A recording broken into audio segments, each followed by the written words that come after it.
What we have here is it's a joyous occasion. We are now celebrating the retirement of this IBM PS2 Model 30 8086 in all its glory. Believe it or not, this computer just came out of retirement just a few months ago. And I finally got clearance to take it. Actually, my father gave it to me. And it was from the company that he works for.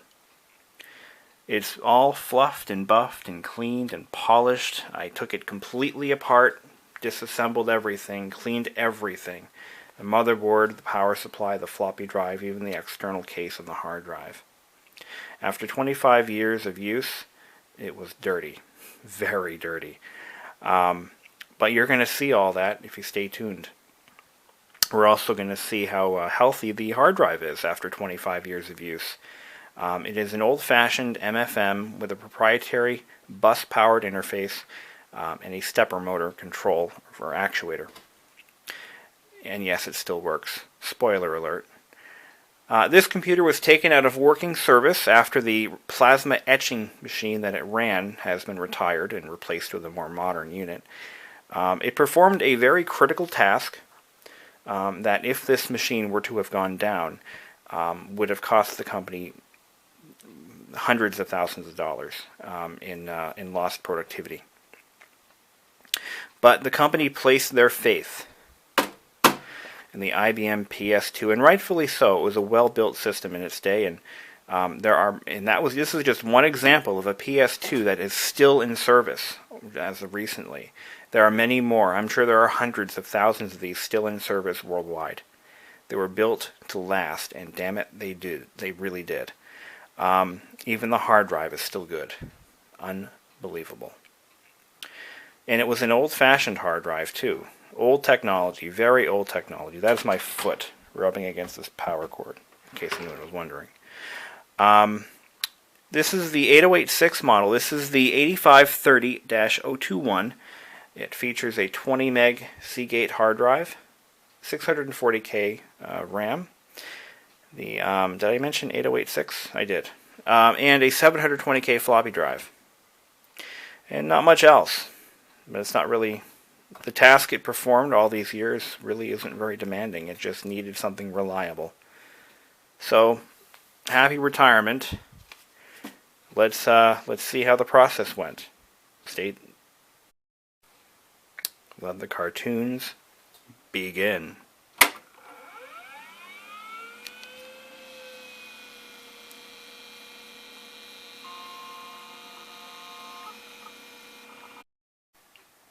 So we're about to hear for the first time what 25 years of continuous use does to a computer, as far as wear and tear on the bearings and the hard drive and cooling fans and what have you.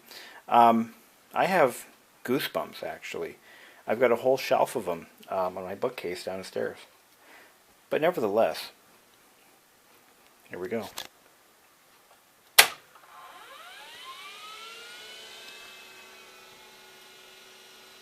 Well, it's posting.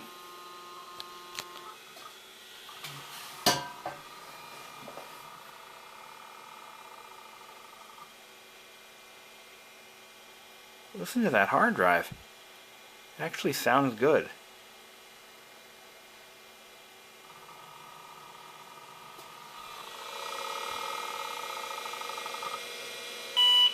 There it goes.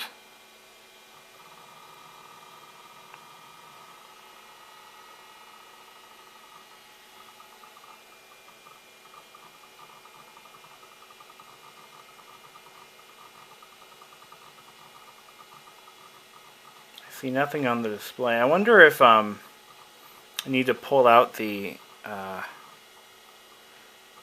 video card, because it's probably taking up the IRQ that the internal card needs.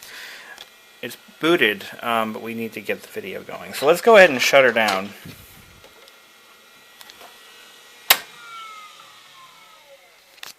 We're going to take out that auxiliary video card.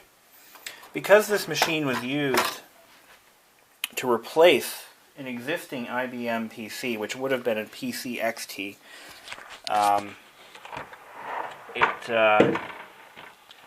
it was required to be compatible with the rack mount display they were using at the time, which was an original IBM color display that was modified for rack mount use.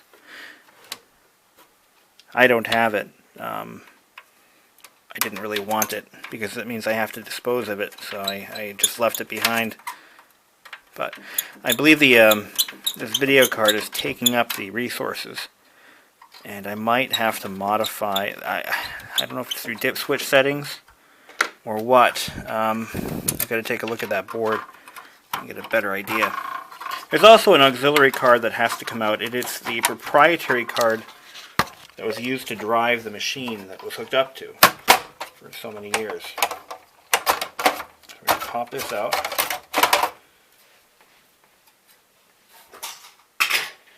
And we're going to pop out the one below it because we don't really need it. Alright. I'm using the wrong screwdriver for this. I'm going to get a real one. I'm also going to look for any jumper blocks. Yeah, that was a serial controller. That's what that was. Let's see, any jumper blocks? I don't see any jumper blocks, and I don't see any dip switch blocks. Sometimes you actually had to disable the onboard video before you could use an auxiliary video board. Okay, let's try that now.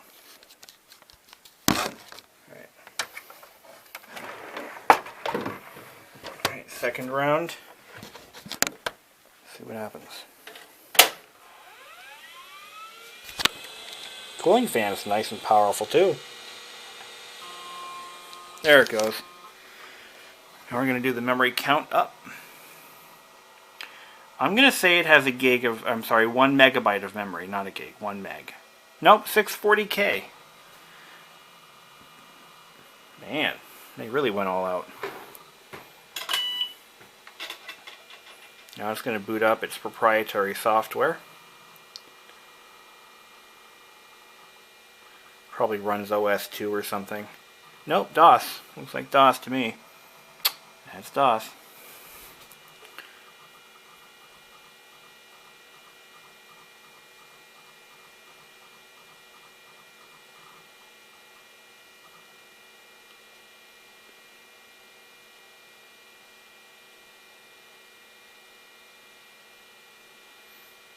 I believe the machine that replaced this, like the etching machine that it was probably waiting for response from the interface card, I bet. That's okay.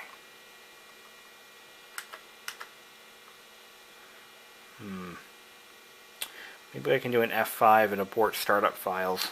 Let's try that. I'm going to position the camera behind me. I don't know if you're able to see anything, but to be honest, I really don't care. There we go. Oh, no, there it goes. Opto error, routine power up cleared. Alright, so you don't like that. I'm going to restart it.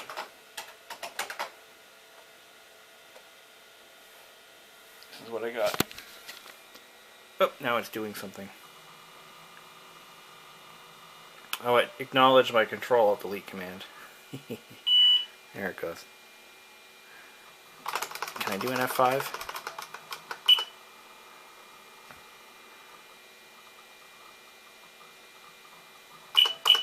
No. That's a big fat no. I'm going to let it sit for a little while and see what happens. Drive sounds perfect. Ooh, that was static. I think I only touched the metal drive cover. Sounds perfect.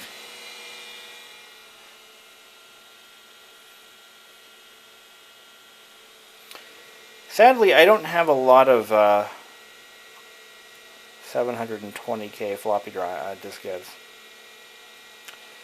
That sucks. So it's loading the Opto 22 card is what it is actually doing.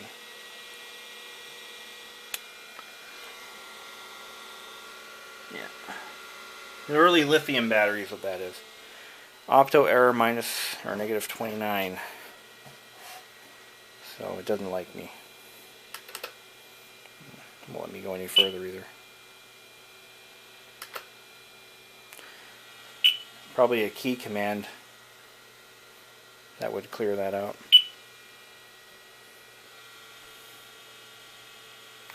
You know what we need to do? I know what we need. Alright, it finally timed out. See, I see all the DOS stuff there. Yeah. PC tools. Plasma list. It's running a plasma machine. What version of DOS are we on? Let's type DOS 4.0. Alright. Okay, so we're in PC tools. Let's see what that is. I think it's PC tools. And alright, what do we got? We got the park utility. That's for parking heads. Before transporting, we've got PC setup config disk fix. What I really want to do, PC shell. What I'd like to see happen here,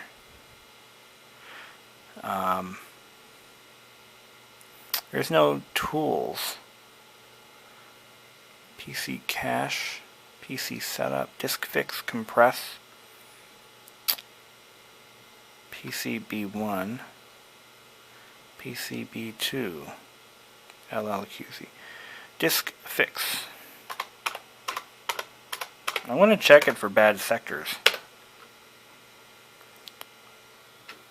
Does it have a mouse driver loaded? No.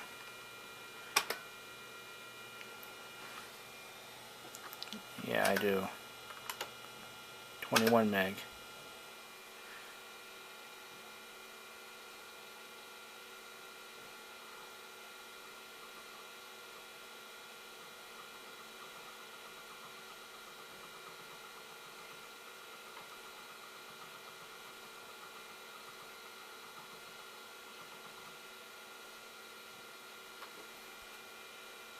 There is corrupted information. Let's fix it. What we're also going to do is we're going to run a diskette cleaning or disk drive cleaning disk in there, so I can safely put software on this without damaging my own media. What I'm going to have to do is, using the the Tandy 425 here, is we're going to convert some of these disks or software into 720K format. And, drive's in bad shape. Initially, it doesn't want to inject the disk. It's putting up a bit of a fight. So we'll have to work on that. Alright.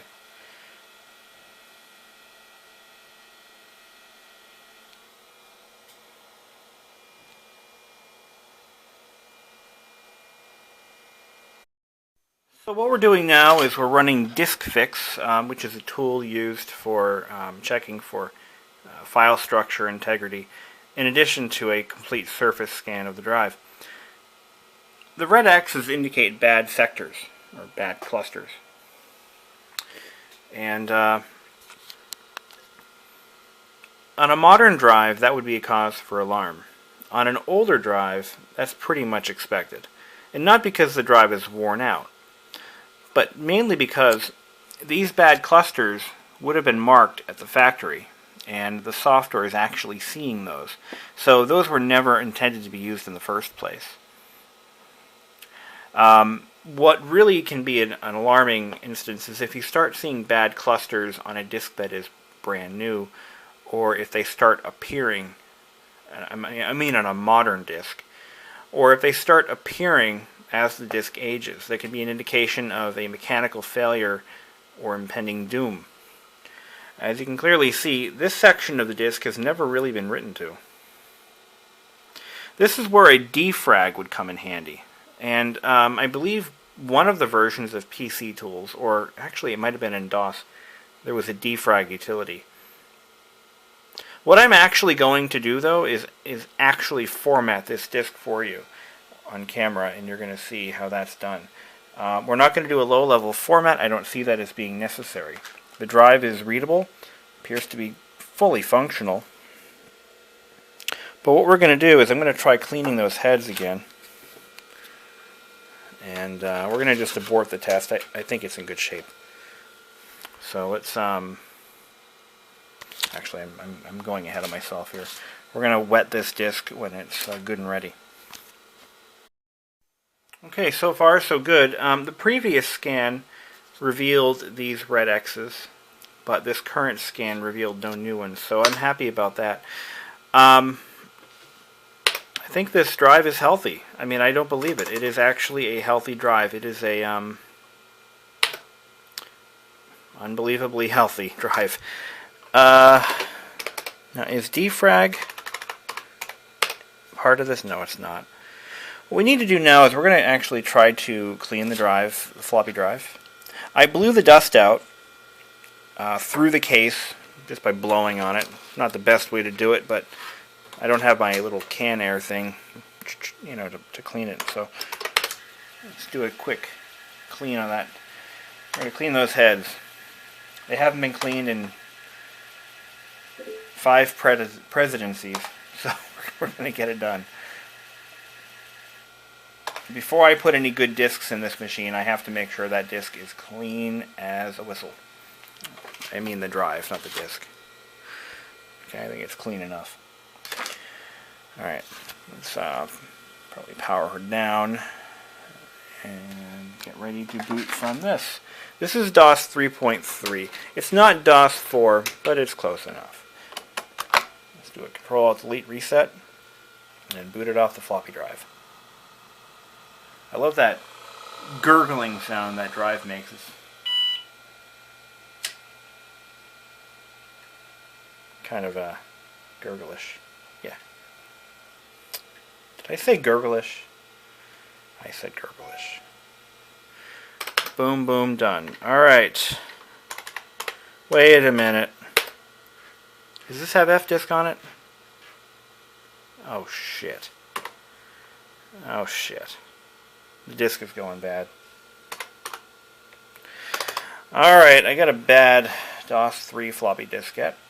Not that I didn't expect it, but hey, you know, that's life. Unfortunately, it's the only freaking copy I have. Yeah, I knew that day was coming. I knew it was coming.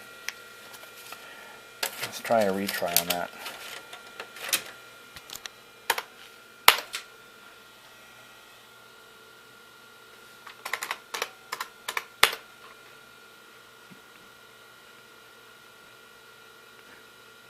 I think it might be working now. Oh, there we go.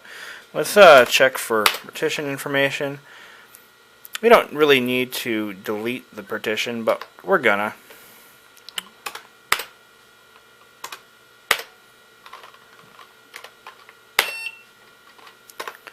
And we're gonna create a partition, create primary. Yes, I want to make it active. Now we're going to restart, and we're going to format. All right.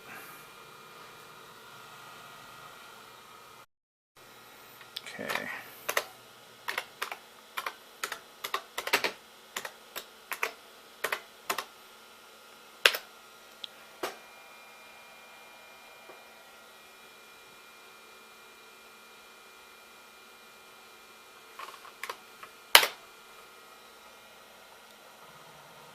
Bad sector.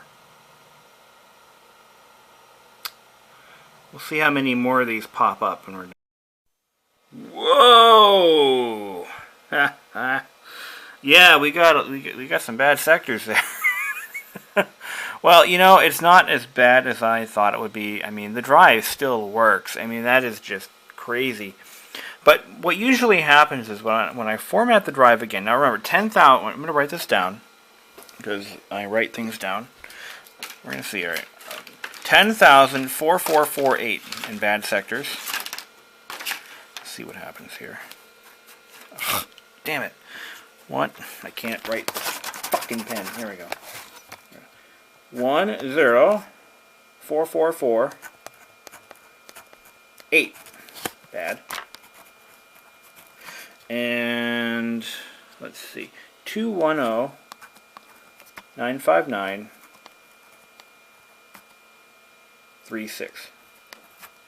Usable drive space. Let's see how much that number changes if I run the format command again. Should be able to just do, yeah. Go.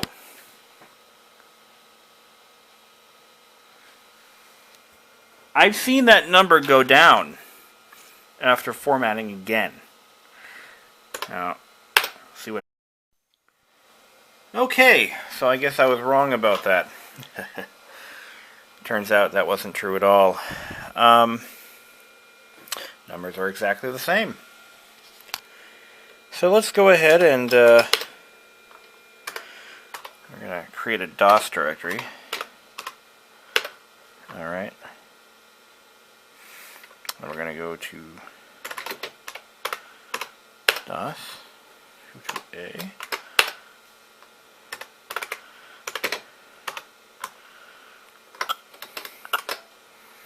Whoops, I'm doing this with one hand. This is a pain in the ass. Let's see if we can get the whole disk and nothing but the whole disk, so help me God. I'm sure there will be read errors, but that's just, you know, when you're a baller, that's what you get, you know. We got all the corporate data off, so that's no longer a concern to us. That was one of the requirements of me accepting this machine, and we've taken care of that requirement. Not that anything could have been extrapolated from that data, but I'm just more happy that it's gone than anything else. So we're going to set this baby up as a fully loaded DOS machine. So, which means I'm going to have to fire up Mr. Tandy and get some software copied to 720K diskettes. I've been hoarding those 720Ks for the longest time because they're just so hard to come by. So whenever I see some at the store, at the local Savers or Goodwill, I always buy them. And I suggest you all do the same. Otherwise, they're going to wind up in the trash. You don't want that. Now we're going to fire it up off its own personal power stuff. That drive does sound really good.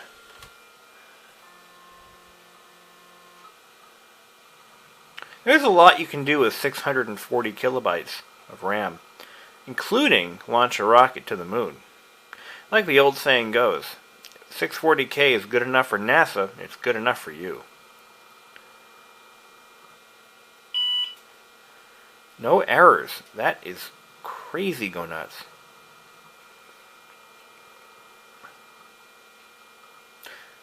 Okay, we're in business. Sweet. That's how that goes. Alright, there we go. Disconnect our interface. Now, I don't know if I already shot this or not, but the hard drive is a bus-powered, I believe it uses MFM for communication. Seagate. What model is this? It's written on here somewhere. ST125L. So ST125L. You've got we don't have the bad sector map on here for some reason. But this is a drive that is controlled with a stepper motor. Well, cleanup is well underway. I've cleaned the motherboard with a method that I just invented 5 minutes ago called the wet toothbrush method. And what I do is I soak the I rinse the toothbrush off in steaming hot water. No additives, no alcohol, nothing. And then rub the toothbrush like so. It'll go like that once it's wet. And then you just gently scrub the board with the toothbrush, very gently. and all the dust gets picked up in the bristles. Go over the board a couple of times and you've got a clean board. Then you let the board air dry overnight just to ensure that there is no residue, or not residue, but no moisture on the board or under a chip or anything like that. I did the memory sticks too. These are the earliest 30-pin SIMs, and you'll never see these on any other 8088 or 8. By the way, this is not an 8088. It is an 8086. The chip, the processor is right here. It's a Siemens 8086. My bad. 8086. So, anyway. So I got the floppy drive apart. I decided not to take the air compressor to it just at this point. What I ended up doing is I took some Q-tips soaked in alcohol and I cleaned as much of the drive slot as I could, which is pretty much all of it. Well, it is all of it. And remember when we tried putting in that DOS diskette and it wouldn't really take it in very easily? Well, I fixed that too. Now it injects the disk perfectly. Ejects really well too. And I did that by using clock oil. The nice thing about clock oil is it has a couple of properties that are beneficial to this scenario. It's extremely lightweight. It's designed for minute movements, or to allow free movement of a very, very low powered motor, clock motor. And because it's so light, it doesn't really attract dust and dirt as much as heavier oils do.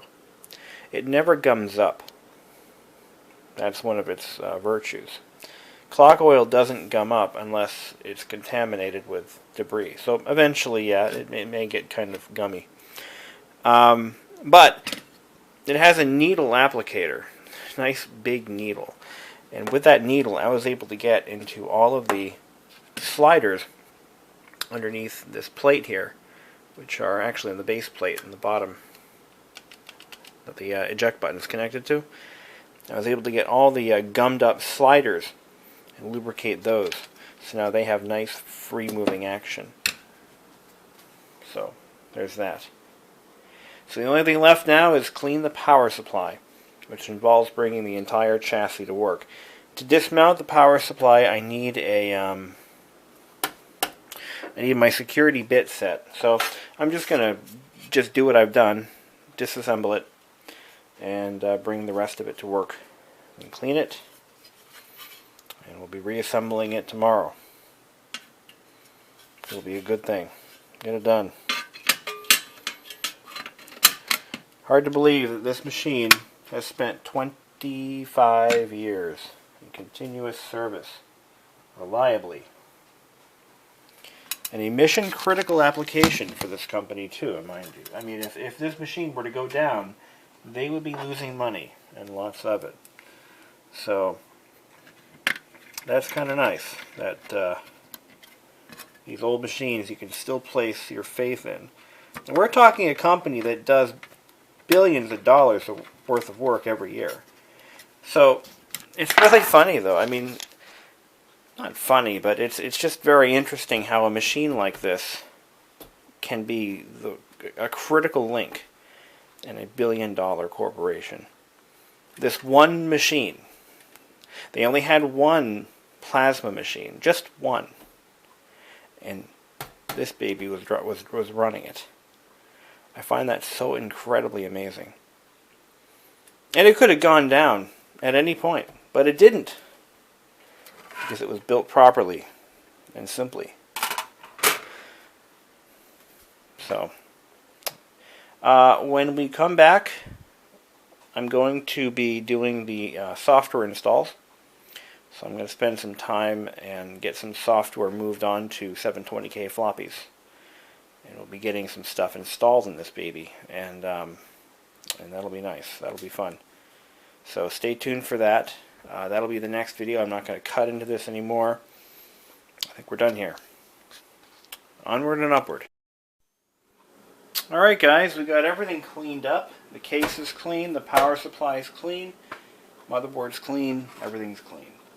we're going to go ahead and reassemble our IBM PS2 Model 30. A couple of things I want to point out that I didn't mention earlier, or that I screwed up on. This machine, as many of you are going to point out if you haven't already, is an 8086, not an 8088. It's a huge detail that I honestly screwed up on. I am sorry. I bow before thee in my sorrow. Okay, now that that's all set, I'm going to... See, I broke the motherboard mounting tab. It kind of snapped off by accident. It really isn't a well-made part to begin with. I'm a little shocked that it lasted as long as it did, but it did. There really isn't much to it. Just PS to it. Anyway, very cheaply made part, that is. I'm going to get the motherboard seated all the way to the back, like it's supposed to. And, damn. Ah, I see what's going on there. Alright, I had that on wrong. There's nothing to it, just PS to it. That was the motto, the PS2 line, or the tagline. Famous in the advertisement materials. Alright, we've got to get all these little blue screws together and start screwing it. Screw it! Screw it! Alright. I also dug out my Sound Blaster 8. The old 8-bit Sound Blaster. I don't have the software for it yet, but I'm going to find it. Alright, if it's out there, I will find it. I'm going to reconnect our key lock before we forget. That's where the key lock plugs into. I still don't know what the key lock does. I'm not entirely clear on that. There is a reason it hooks up to the motherboard, and I don't know why. If it's a keyboard lock, it's a very stupid one, because it really serves no frickin' purpose. I mean, if you lock the case to prevent component theft, so that you can't use the keyboard at the same time, really, it makes you wonder. And I don't think they used intrusion protection like they do today on some corporate desktops. The intrusion protection is designed to alert IT staff if the case is tampered with. But I don't think they did that back then.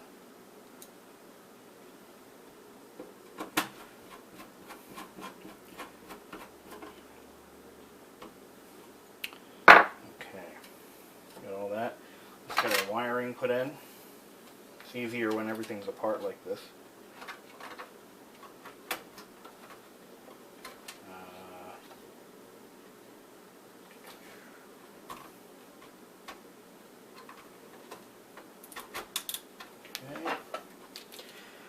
One thing I want to mention, you'll notice that our floppy cable has two connectors on it. This is so that the machine can be ordered with two floppies and no hard drive. That was the bare bones configuration for this system. It could be ordered with no hard drive and two floppies. And that was actually quite common for low-end desktops of the mid to late 1980s. It was, I mean, up until about 1990, you could still buy a desktop PC without a hard drive, and it wasn't really considered a crime. The machine could still be useful. We're going to get our riser card in there. Find it. There it is. Here's our riser card. I took a multimeter to the card with it out of the system, and the battery was still maintaining 3 volts. So the battery is not dead. It's 26 years old, 25 years old. It's still not completely dead. Yeah. So Panasonic clearly didn't make a lot of money on those batteries. They last forever, it seems. I also did some research on this Octo 22 card. This is a serial it's actually like a PLC communications interface, which is pretty much what I thought it was originally. And this company is still in business, and they still make industrial PLC modules and communication solutions. So that's pretty cool. We're going to get our drive bay reinstalled. That's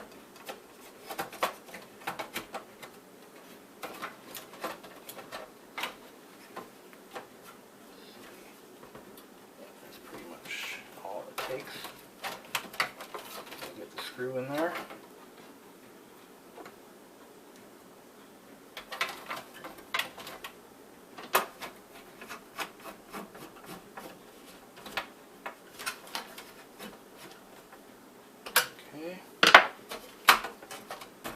Nice and placed in.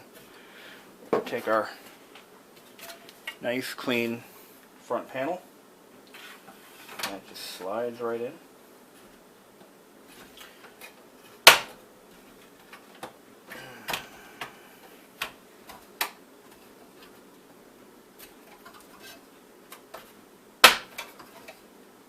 I also priced out this machine on eBay, and I'm getting a wide range of prices.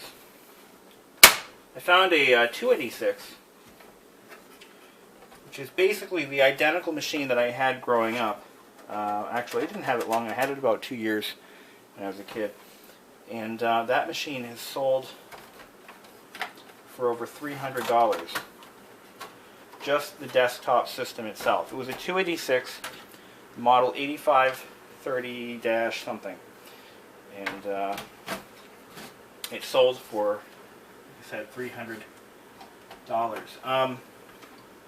But they're going for as little as $60 and as much as about $100 or so for the for this model, which is still pretty damn good for something of this, you know, age.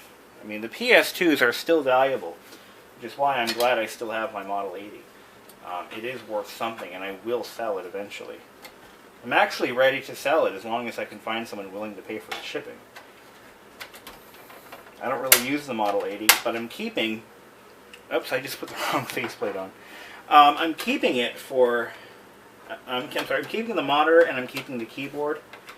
But the Model 80 that I have that is in mint condition, it is definitely something I'd consider selling.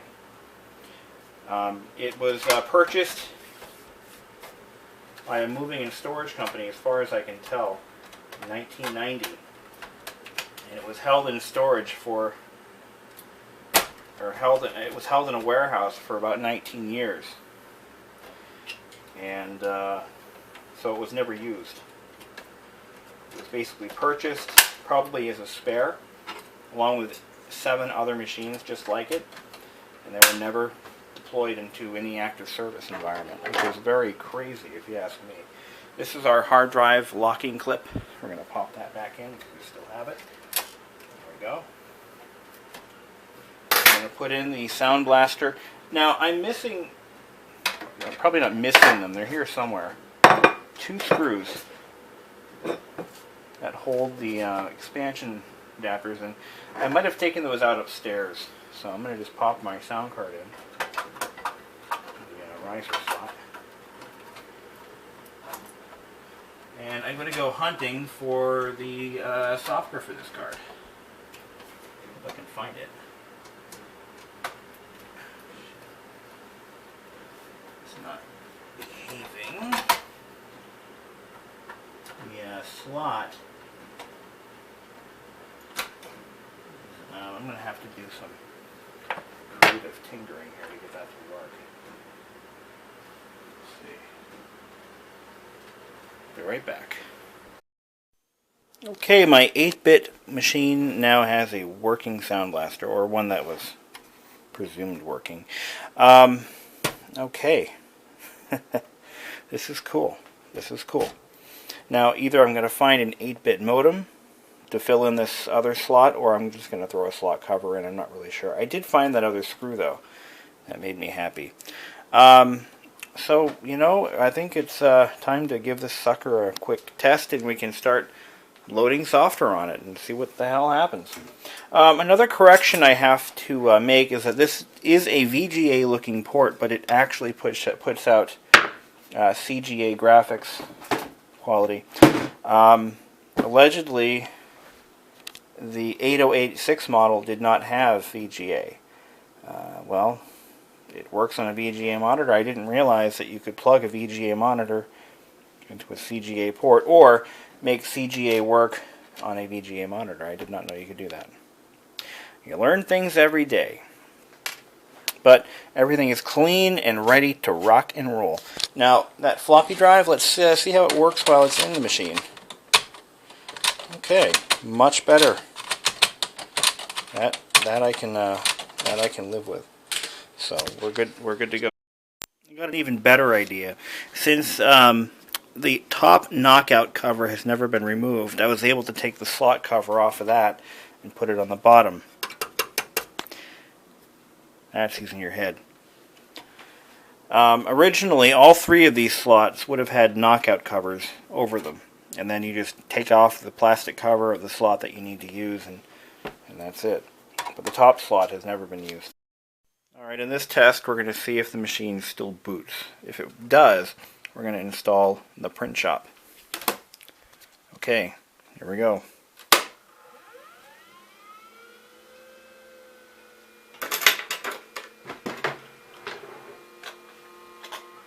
Should have 640K.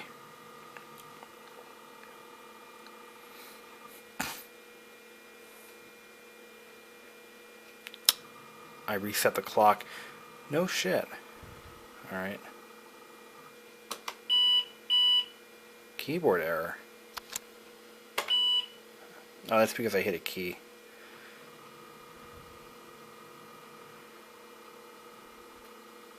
So let's set the date and time. New date. What is today? Today is the 15th, so 01 -15 -15 invalid date.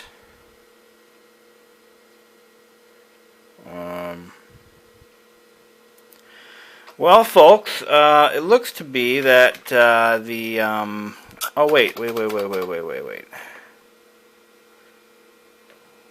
No, yeah, it looks like today 2015. There we go. New time. We're not going to set the time.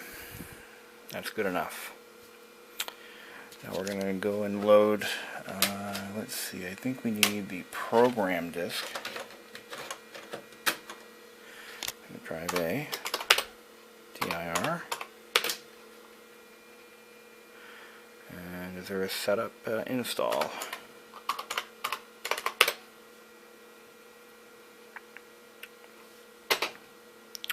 We're going to do number 3. Install to C.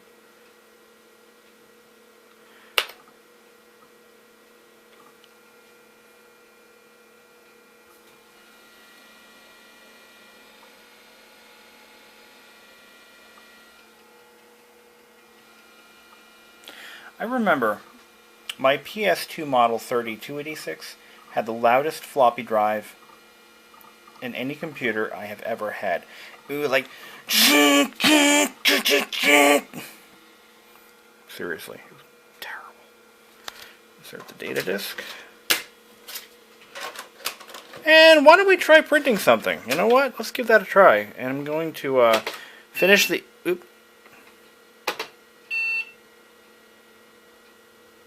Oh. The disk is bad. Great. Got a bad disk. Why wouldn't we, right? Why wouldn't we? Folks, this is what frustrates the shit out of me when it comes to dealing with old equipment. The thing is, I should have did a quick check on all of them. Well, I guess we can't continue. This is the thing, you know. I keep finding discs going bad constantly, and it's so frustrating because you can never keep up with it. These were used not too long ago, and they worked fine. No, wait, it isn't a bad disc. That's bizarre.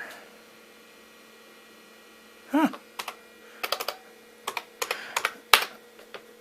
Install. Do I have 2 copies of the same disk? Error inexecutable. Let's try the graphics one. Oh, I know what's wrong. I know what's wrong. Oh.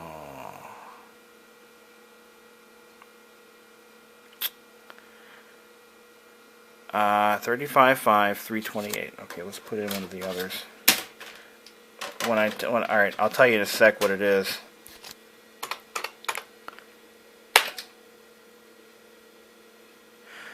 Yeah. Okay.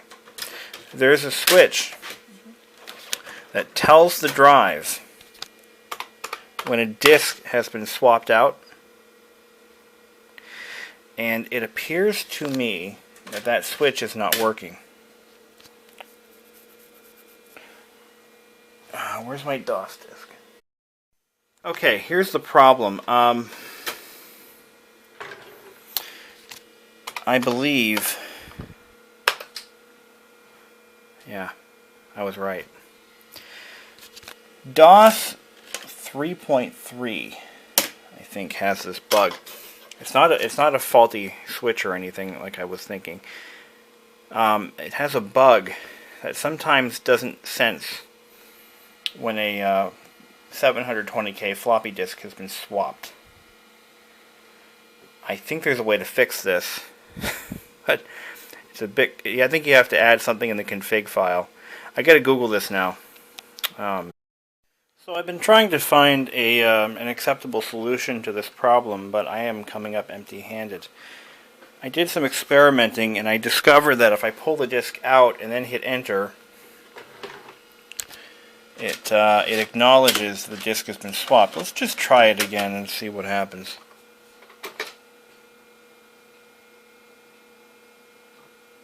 It's working now.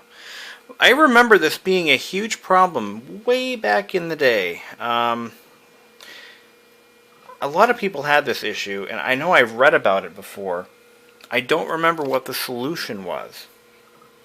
That's where I draw a blank. So I've been letting it sit, running and everything, and lo and behold, now it works.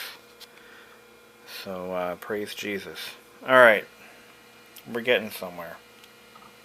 Eventually, this workstation is going to replace this workstation. This workstation will be moved somewhere else, and it will become my support station for all the vintage equipment I have. Because it's terrifical for copying stuff onto 720K diskettes, or transferring data to 720Ks. Unfortunately, my MacBook will not read 720K diskettes anymore. That kind of sucks, but that's life. I think I might be able to use the eMac. See, I think it was in OS 10.8, Apple dropped support for reading anything less than a 1.44 meg floppy. So, let's see, we're on there now. And I believe if I simply copy the contents of the graphics library, I can just, see, now it shows up. So we're just going to do a copy A to C. And just, that's going to throw it all into the directory, the main directory of the BBISHOP application. Okay, so I think we're in good shape right now. I don't really know what happened, but hey, I've seen stranger things, huh?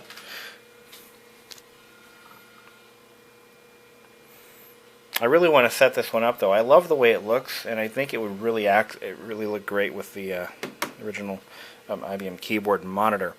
All right, now let's go back to our IC. I'm going to pop this out so we don't lose it.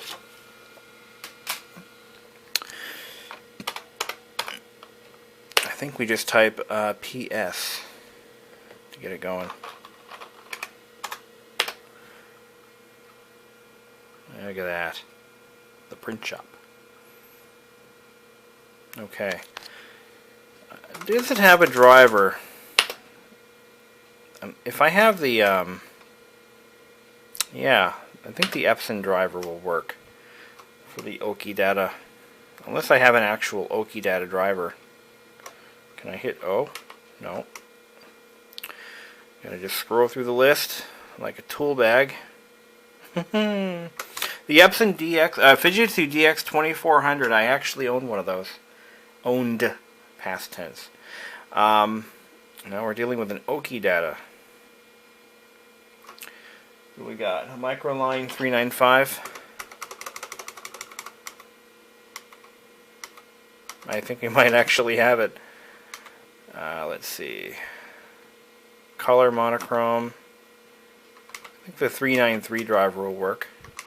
390, that's the 380, 90, and 90 plus. There we go. Printer LPT1, and we're gonna just let's hook it up.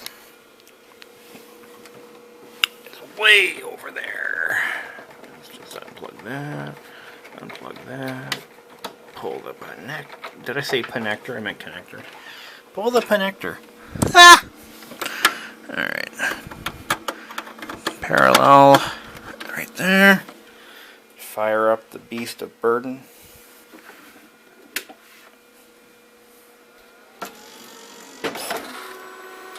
And let's print a greeting card. Here we go. I don't have a mouse driver loaded yet, so I can't use my mouse, but we'll get there. Let's do a printer test. The printer's online. There it goes. Okay, we got a print test. And the alignment's just a tad bit off. What we got to do is roll it right there. Actually, I'm going to probably raise it up some. And then put the printer back online. Bing. Okay. And let's see, save that, go to greeting card, design my own, side fold, border. I'll make a greeting card. So we've got our printer installed and tested, and we're now going to print our very first greeting card. So we're going to just print it like that.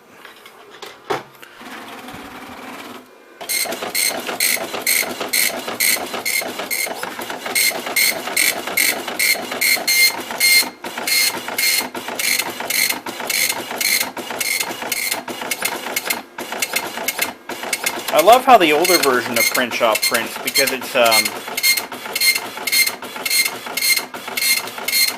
prints in much lower quality, so it really gets the job done.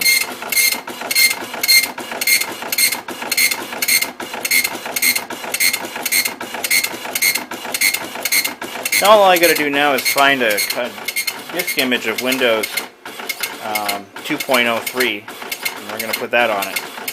So stay tuned. More to come. Alright, I think we're done. Let's do a form feed on that. And there's our